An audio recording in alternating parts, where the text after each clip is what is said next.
So there is an important topic that is very controversial when it really shouldn't be. It is something that is a point of contention within the people that follow Christianity.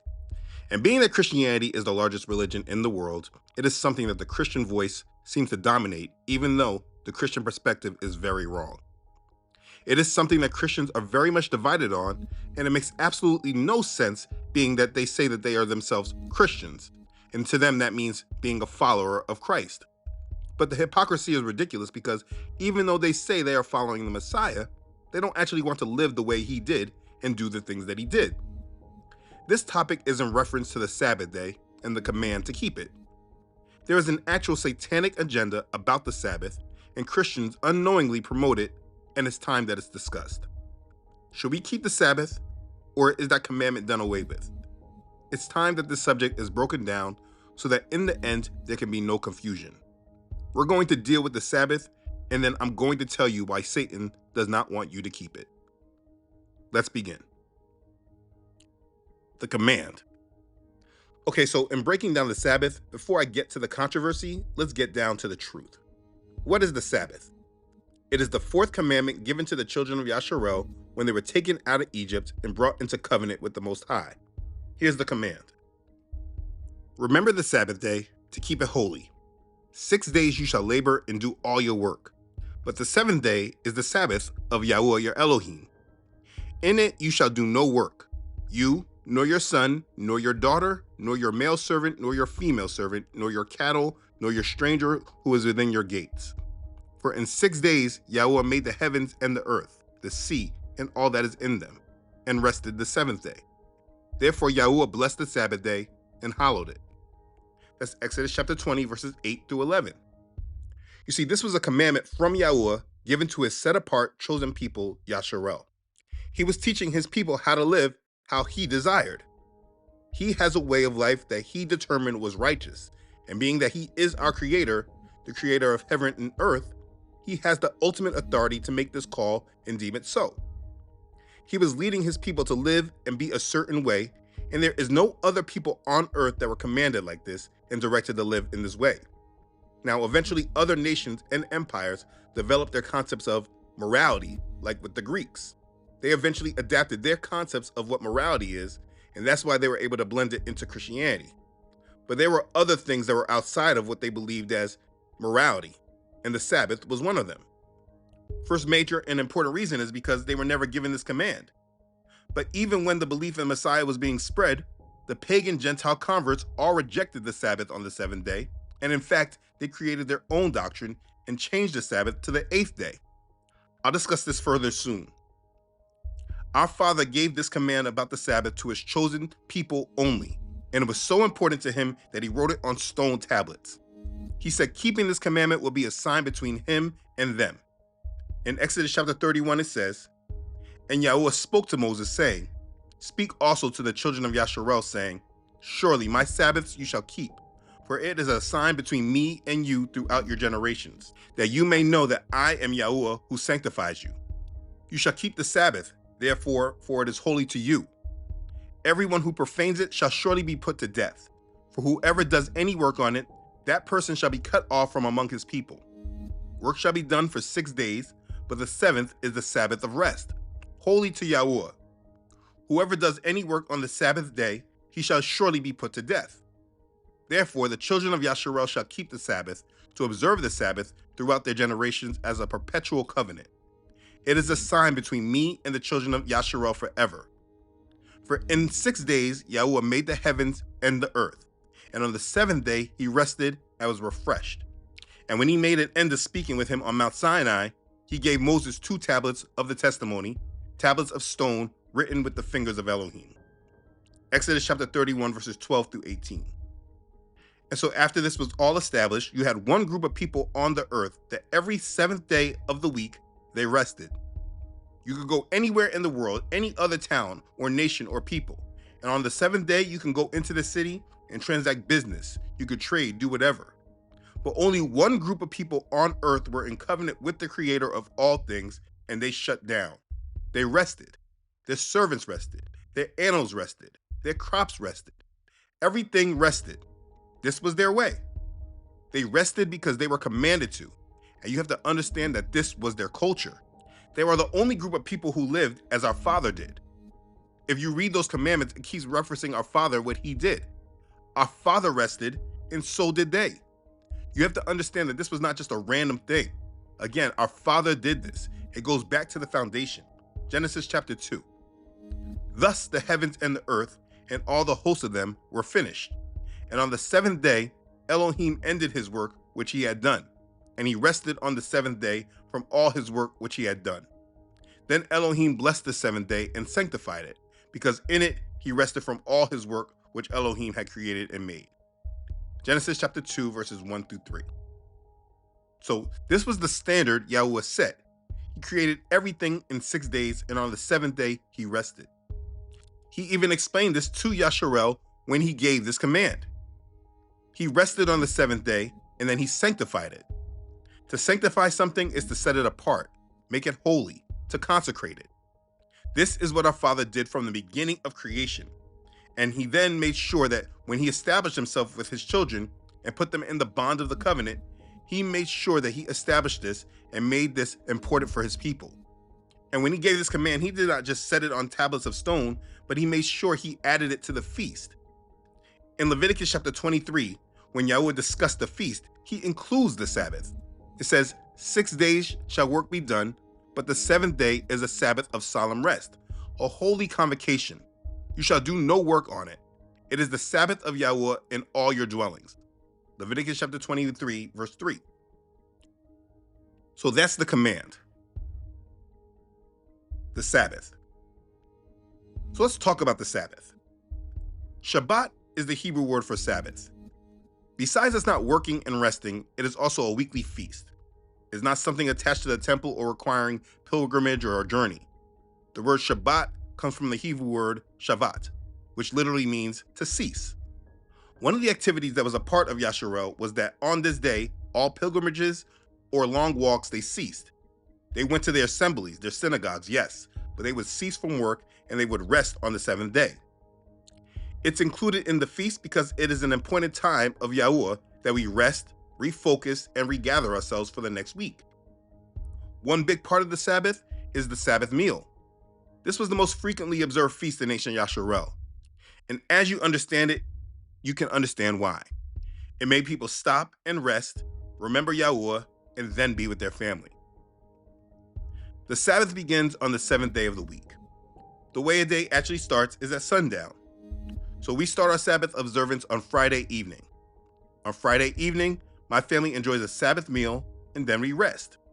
Now, Sabbath meals are not something recorded in the scriptures, but being that it's recorded in the times of his feast days and during the Sabbath, we are not to kindle a fire, it's easily assumed that the Sabbath meal was prepared before the Sabbath begins, and that was a big deal in Israel. In honoring the Sabbath, we do no work and we rest and we remember Yahuwah while we fellowship with our family. When we actually honor this command, you will see that it is a wonderful blessing, especially in this Babylonian system where wealth and greed are always prevalent in the minds of the masses. Honoring this command forces us to stop and rest and refocus ourselves weekly. We can take a break from this world and enjoy what truly matters in our lives. It is a refreshing break, and it is something that has blessed me since the time I started observing it. It is not a burden. It has only blessed me and my family. I personally needed this command because if I was not forced to stop, I never would, and I would just burn myself out. The Sabbath is a day set apart that we rest. Please know, our Father knows what's best for us. If we obey him, our lives will be better. If he rested, we should rest as well. If you have family, it's a great practice to have Sabbath feast. Back in the day, families used to have Sunday dinners. These are things that used to keep families together. They always usually went to church on Sunday. They did not recognize they were actually practicing a sort of Sabbath day, but they were. They just did it on what was the first day instead of the seventh day, showing dishonor and rebellion unknowingly. But the practice was still there. And families that did this, they stayed together. Now, in regards to the Sabbath, here are some rules and laws that we should regard. We must rest and do no work. Work shall be done for 6 days, but the seventh day shall be a holy day for you, a Sabbath of rest to Yahuwah. Whoever does any work on it shall be put to death. Exodus chapter 35, verse 2. That's the command. We don't work. We rest. We don't do anything. It is a Kodesh, a holy gathering. 6 days shall work be done, but the seventh day is a Sabbath of solemn rest, a holy convocation. You shall do no work on it. It is the Sabbath of Yahweh in all your dwellings. Leviticus chapter 23, verse 3. Light no fire. You shall kindle no fire throughout your dwelling on the Sabbath day. Exodus chapter 35, verse 3. This is why we don't cook on the Sabbath. Stay in your place. See, for Yahweh has given you the Sabbath. Therefore he gives you on the sixth day bread for 2 days. Let every man remain in his place. Let no man go out of his place on the seventh day. Exodus chapter 16, verse 29. No cooking. Then he said to them, this is what Yahweh has said. Tomorrow is a Sabbath rest, a holy Sabbath to Yahweh. Bake what you will bake today, and boil what you will boil, and lay up for yourself all that remains, to keep until morning. Exodus chapter 16, verse 23. See, most people have a problem with the Sabbath because they don't like rules. They don't like people telling them what they can and cannot do. And they much rather deal with the doctrine that tells them that they don't have to follow certain things our Father has said, instead of learning how our Father wants us to be and live accordingly. Most people don't keep the Sabbath because of Christian doctrines that actually go back to the early church fathers. Most people don't recognize that their feelings about the Sabbath go back to the beginning when Christianity was created by the early church fathers. People have a problem with me bringing this point up, but please ask yourself why they have this label early church fathers. They were the foundation of the Christian church, and their beliefs about the Sabbath are exactly what people hold on to today. Here are some quotes from the early church fathers. The lofty one despises your Sabbaths and altogether rejects your universal monthly feast according to the law. Commodianess. No longer observing the Sabbath, but living in the observance of the Lord's day. That's Ignatius. However, the Jews, too, have erred from true knowledge. In their imagination, they think that it is God whom they serve. Actually, by their type of worship, they render their service to the angels and not to God. For example, they do this when they celebrate Sabbaths. Aristides. Is there any other matter, my Jewish friends, in which we Christians are blamed than this, that we do not live after the law and do not observe Sabbaths as you do? Justin the Martyr. You, a Jew, now have need of a second circumcision, although you glory greatly in the flesh. The new law requires you to keep a perpetual Sabbath. However, you, because you are idle for 1 day, suppose you are godly. The Lord our God does not take pleasure in such observances. If there is any perjured person or thief among you, let him cease to be so. Then he has kept the sweet and truth Sabbaths of God. That's Justin the Martyr. You see, Christians come from the spirit of the early church fathers, and they don't recognize that they are just influenced by unclean spirits that are promoting rebellion. People say that they don't have to keep the Sabbath because there is no command in the New Testament to keep the Sabbath. Please do not ever listen to people who speak like this, because they are just saying that they have not read their Bibles in the proper context that it should be read through. The Bible should not ever be separated by what the Old Testament versus the New Testament says. The Old Testament provides the example of righteousness that our Father has set for his people. The difference between the Old and New Testament is very specific. It's about atonement. It's about the difference between how Israel atoned for their sins before Yahusha and how they atone after his death and resurrection. But the commandments and the ways of righteousness never have changed. Our Father created the earth in 6 days and then rested on the seventh. And he brought that way to his people and told them to follow it. People actually say that the new covenant allows them to not keep the Sabbath. Let me show you some comments I've read in comment sections. These are comments that Christians have. If you keep the old commandments, you are under the old law, not the new covenant Jesus left for us. Jesus said, keep my commandments, the new commandments. People don't really know what they're talking about. So again, our Father set the standard from the beginning of when he established and created the world. It's far deeper than just a command. It's like living how he wants you to live. He worked 6 days and rested on the seventh. We should be like him. Look at this other comment, which is even worse. The truth about the Sabbath is that it was meant for the Jews and lasted until John the Baptist, where the law and prophets ended. And Jesus started a new covenant with mankind, which includes all people, which is made up of mostly Gentiles, same as it always has been. To honor the Sabbath now means to keep on working or doing what it is we do any other day of the week. There is nothing special about it. I don't know if you could tell, but that is literally Satan speaking through someone. I wouldn't be surprised if this was an undercover Satanist who just made this comment. They literally wrote, to honor the Sabbath now means to keep on working and do what it is that we do any other day. They said there's nothing special about that day. It literally is the most blasphemous thing to say because our Father, our Creator, He sanctified it Himself.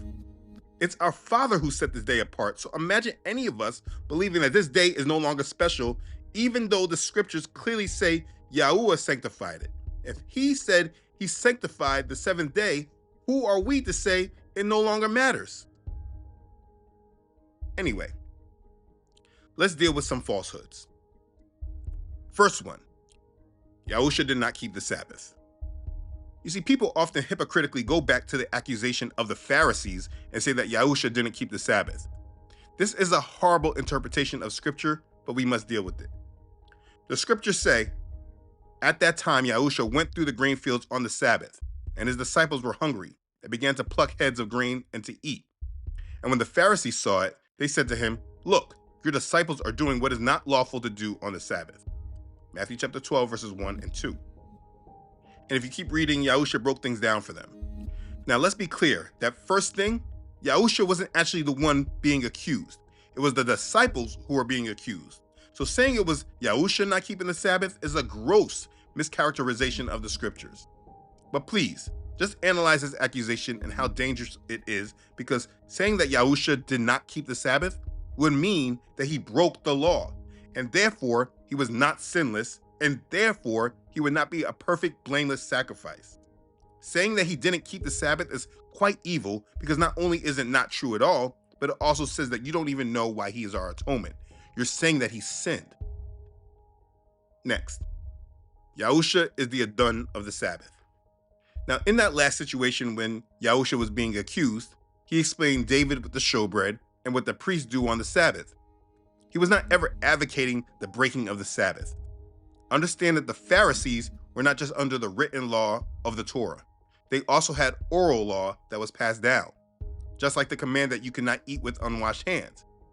According to their oral law, they accused the disciples of breaking the Sabbath.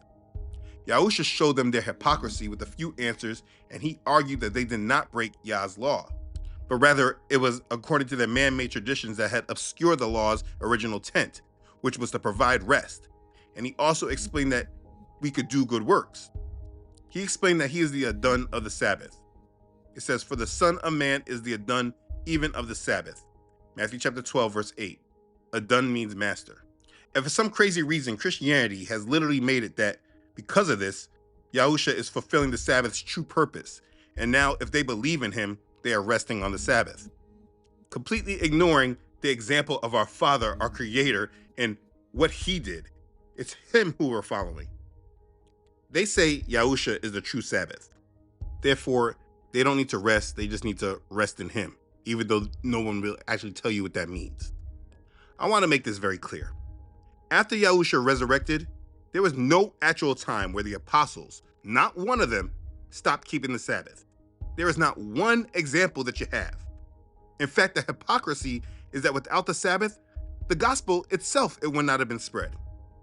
If we look at the book of Acts, we can see that the apostles all kept the Sabbath, and this was the major way the gospel was allowed to be spread. Let's read some verses. Now, when Paul and his party set sail from Paphos, they came to Perga in Pamphylia, and John, departing from them, returned to Jerusalem.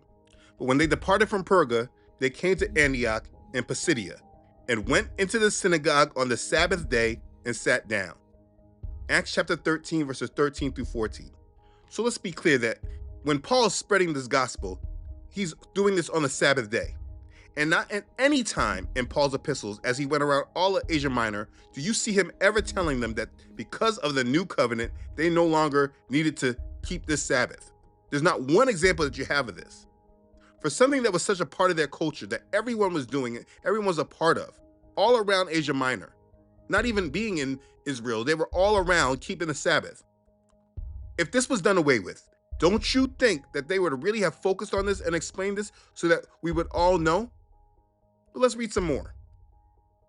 So when the Yahudim went out of the synagogue, the Gentiles begged that these words might be preached to them the next Sabbath. Now when the congregation had broken up, many of the Yahudim and devout proselytes followed Paul and Barnabas, who, speaking to them, persuaded them to continue in the grace of Elohim. On the next Sabbath, almost the whole city came together to hear the word of Elohim. Acts chapter 13, verses 42 through 44. The Sabbath was how the gospel was being spread. For Moses has had throughout many generations those who preach him in every city, being read in the synagogues every Sabbath. Acts chapter 15, verse 21.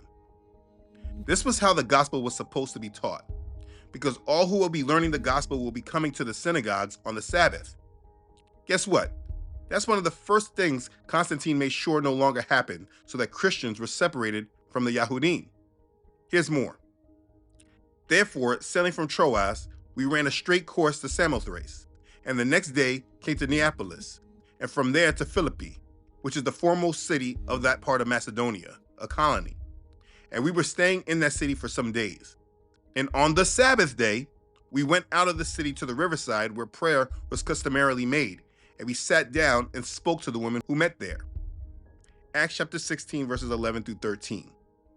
They went by the riverside, as was the custom was there on the Sabbath, and they sat down and rested with other Yahudi. More. Then Paul, as his custom was, went into them, and for 3 Sabbaths reasoned with them from the scriptures. Acts chapter 17, verse 2. As was Paul's custom, he went to them 3 Sabbaths. Another. So because he was of the same trade, he stayed with them and worked, for by occupation they were tent makers. And he reasoned in the synagogue every Sabbath, and persuaded both Jews and Greeks. Acts chapter 18, verses 3 and 4. Again, he reasoned in the synagogue every Sabbath. So I'm going to expose the conspiracy in just a sec, but I want to make sure I clarify something and show the hypocrisy. The gospel was spread because the apostles went to the synagogues to explain who the Messiah was according to the scriptures and how he was the fulfillment of the law and prophets. They did this on the Sabbath. Without this activity, the gospel would never have been spread. Now, here is the hypocrisy. The Christian church understood the power of this, but because they were in rebellion of Yahuwah and his laws, they had to adapt their own lawless tactic. So they changed the Sabbath day to what they call the 8th day. And through their own churches, this is how they spread their religion. Have you ever been to Italy on a Sunday? It's completely shut down. Sunday is their Sabbath day. And don't act like you don't know about this. This is why places like Chick-fil-A closes on Sunday. They do this to honor the Christian Sabbath. So Christians saying that they don't keep the Sabbath, that's an absolute hypocrisy. It's the actual reason why you go to church on Sunday in the first place. But the Christian church, they changed the Sabbath to the 8th day, and most people, they have attacked me like I'm speaking something crazy because they don't understand this. Don't attack me, attack your foundation. I'm just teaching you what they don't. But I will address this 8th day so there's no confusion. I'll cover that in the next video. But any Christian that says that they don't have to keep the Sabbath, but then goes to church on Sunday is an absolute hypocrite. Now, there are people that believe that they go to church on Sunday because the apostles met on the first day of the week. There's one scripture that says that, and they hold that scripture as the reason why they do all of that. Please think about it. One scripture versus all of these I just went through about going to the synagogue on the Sabbath day. They use this because they don't understand the Christian church changed the Sabbath day to the first day of the week, which they call the 8th day. Again, I'll deal with that soon. What I want to do is show you the conspiracy because it's important. As I just showed you, the Sabbath day is how the gospel was spread, right? Now, if this day was one of the biggest methods of spreading the gospel, do you think that the devil liked this day?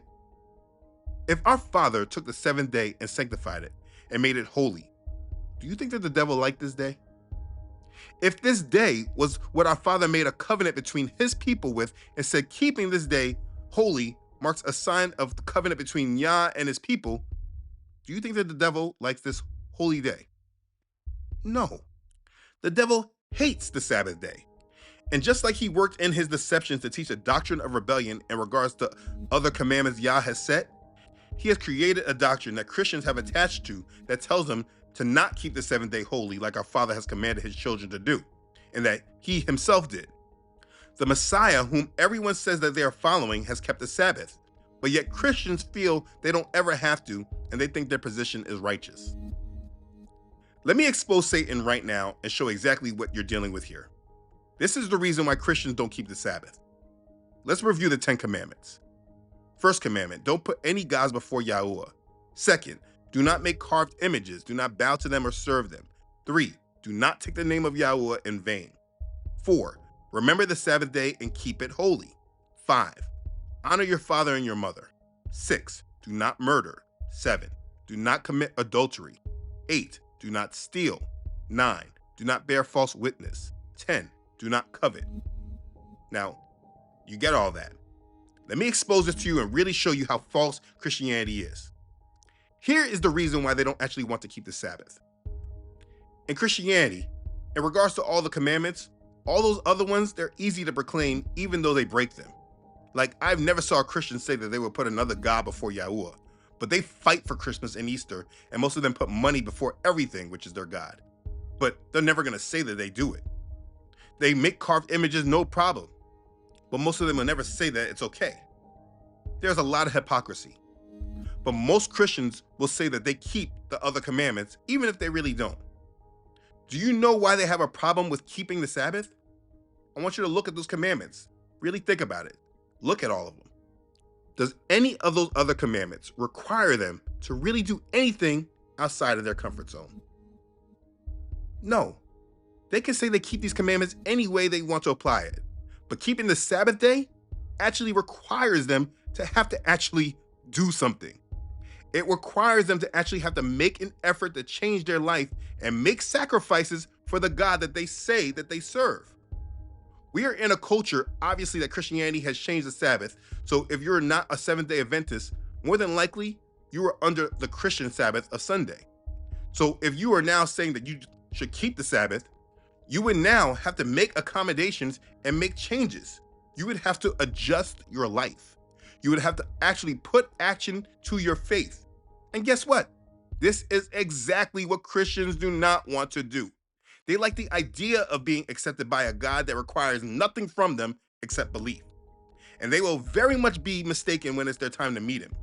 But the truth is that they don't really want to do anything for him. So guess what? They don't. And keeping the Sabbath day will require them to make changes and sacrifices to their life. Keeping the Sabbath is an absolute culture change from when you did not keep it before. There are accommodations and changes to your life that you make when you are now resting and no longer working. There are problems you come into from the outside world when you're even trying. Christians, they don't want to even consider these things. They practice a selfish faith. And because the Sabbath is the one commandment that says you actually have to do something, guess what is the one commandment they are so adamant about you not actually keeping?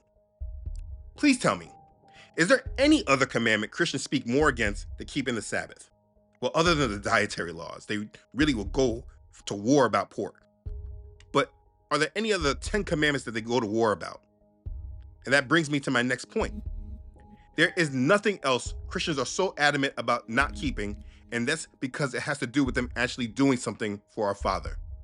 They represent a faith that is workless. You know how James says that I'll show you my faith by my works? They believe that doing anything our Father has actually said means you're doing works. And so even though there are only examples of keeping the Sabbath after the law was given, they're going to just skip right over Yahusha, and they're going to go back to Abraham for this example and say, look, he was righteous and he never kept the Sabbath. They are Christians, meaning followers of Christ, until you get to the Sabbath.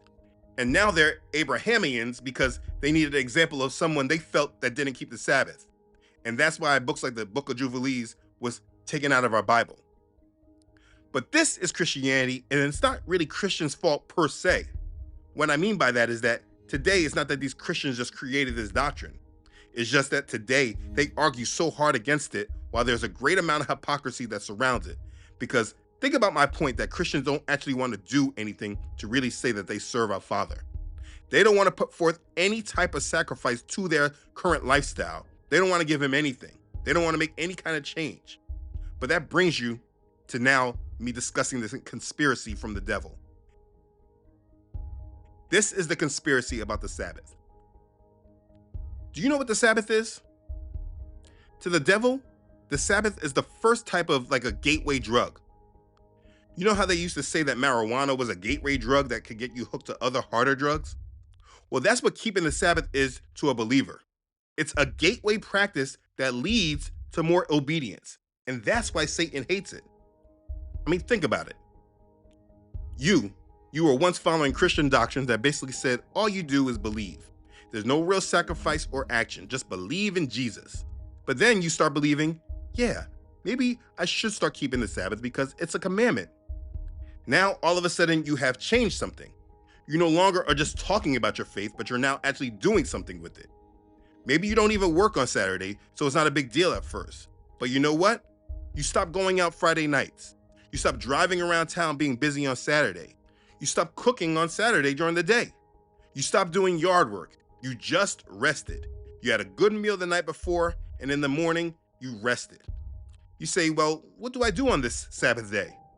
Well, being that I'm doing this for God, I should maybe read the Bible. You want to take it seriously, so you start to fill yourself up on the different things that pertain to Him. I mean, think about it. If you're saying that you're taking a day of rest for our Father, the natural reaction is to say, let me read my Bible. You take it out to read it, and you start getting serious, trying to fill yourself up on different things that pertain to Him. You may watch different videos. You may start listening to different songs, worship songs. Because you have the time, you might read more than you normally would during the week. Or matter of fact, maybe it helps you read your Bible for the first time.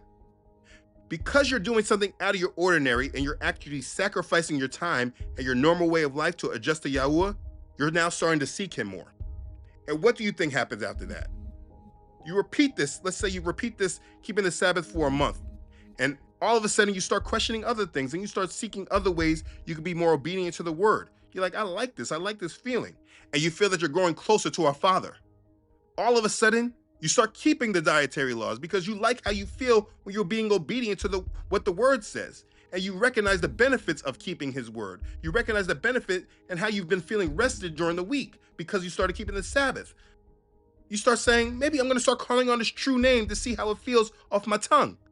And all the while, Satan's influence is growing weaker and weaker. And he hates it. And he wants to disrupt it. But now you're really getting closer to Yah. And now he knows he lost another one. Let me ask you, you don't think that Satan knows how this works? Keeping the Sabbath is literally a gateway practice that leads to more future obedience to the scriptures, because you have went from no longer just talking about your love of Yah, but now you're actually being one who is actually trying to be obedient to what He has said. And you're finding out that it's only blessings over here when you do this. So this is why Satan uses this doctrine against the Sabbath, because he desperately doesn't want to allow a whole bunch of people to start aligning themselves to Yah's way and not His way. So he uses these fake people, these fake pastors, fake Christian influencers, and because they are disobedient to the commandments, they go on in power and speak against those who preach obedience to the commands that our Father, that they hypocritically say that they love, but they speak against those who preach keeping these commands. And they say that we're lost and we're leading you astray, when in fact it's them actually speaking for Satan. And so they say it as loud as they can to not keep the Sabbath. After hearing all that, who do you think that they're actually representing and working for? Please, whether you believe me or not, please take this advice. Do not ever take advice from someone who has not made any kind of sacrifice in their life to show obedience to any of our Father's commandments. It's like taking advice from a broke person trying to show you how to be a millionaire. It makes absolutely no sense. These people have to have some kind of story about how they have rebuked the devil and his influence. They should tell you how they dealt with going against certain things, like going against Christmas and Easter. Easy to identify pagan holidays. I mean, if they can't even fight the devil on this, there's no way they can ever show you how to serve our Father. If they haven't sacrificed anything to be obedient to the commandments, there is nothing that they can teach you. There are a lot of teachers who have head knowledge, but putting this faith in action and practice, actually knowing how to deal with the enemy when you get off of his team, that's another story that you will never be able to understand unless you're in that fight. So most of these people, they want to keep you in the same basic level of disobedience because it makes them feel better about themselves. And they hate us who actually are trying to keep the commandments. Remember, in the last days in the book of Revelation, that's who Satan is going to be persecuting, those who keep the commandments of Yah. Don't listen to teachers and influencers who have never tried to keep the commandments and adapt their life to obedience. Those that just want to be complacent in Christian doctrines, they're just itching your ears and keeping you ready for hell. Keeping the Sabbath is something that once you start doing it, it breeds a desire for more obedience. It will make you want to get better in your faith in other areas, and that's exactly why the devil has sent these Christians and these pastors to deter you from it. I mean, imagine people being so against you doing something that's actually in the Word and believing that they're representing the God of the Bible. Hypocrisy. Now, let me say this. There may be many of you that are receiving this message and you're asking, what about you? You have to work on the Sabbath. You don't know what to do.